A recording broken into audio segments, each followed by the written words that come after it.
কোরআন এবং হাদিসের আলোকে আমরা কিছু হতভাগা মানুষের কথা জানি, যে মানুষগুলো হয়তো নামে মাত্র তাদের অনেকে মুসলমানও, হয়তো অনেকে নামাজ কালামও পড়ে, কিন্তু জান্নাতে তারা যেতে পারবে না। কারা সে হতভাগা মানুষ? জান্নাতে যাওয়ার পথে বাধাগুলো কি কি? আমরা আজ সেরকম 16টি বাধার কথা জানবো। কয়টি বাধা? 16টি বাধার কথা জানবো। 16 শ্রেণীর হতভাগা মানুষের কথা জানবো, যে হতভাগা মানুষগুলো জান্নাতে যেতে পারবে না। জান্নাতে যাওয়ার এই নেয়ামতের সৌভাগ্য লাভ থেকে তারা বঞ্চিত হবে।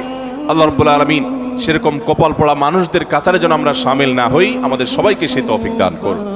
আপনাদের কাজ হলো, আমাদের সবার কাজ হলো, এই 16 প্রকার হতভাগা মানুষের কোনো একটা প্রকার এর মধ্যে আমি নিজে আছি কিনা সেটা মেলানো।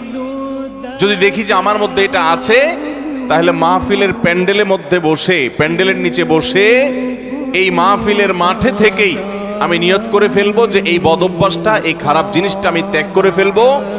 যেই 16টি খারাপ জিনিস, যেই 16টি অপরাধ জান্নাতে যাওয়ার ক্ষেত্রে বাধা, সে বাধাগুলো আমাদের জীবন থেকে আমাদের সরিয়ে ফেলার সংকল্প এখান থেকে করে তারপরে বাড়িতে যেতে হবে। তাহলে আজকে মাহফিলে আসা, বসা, আয়োজন করা সবকিছু সার্থক হবে ইনশাআল্লাহ।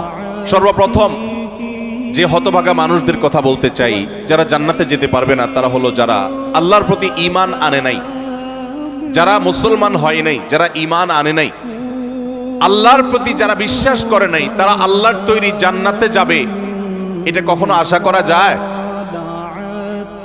যদি আল্লাহকে কেউ বিশ্বাসী না করে, আল্লাহর একত্ববাদকে স্বীকারই না করে, শিরকে লিপ্ত হয়, সে মুসলমানই না হয়, তাহলে সে আল্লাহর জান্নাতের প্রত্যাশা কোত্থেকে করতে পারে?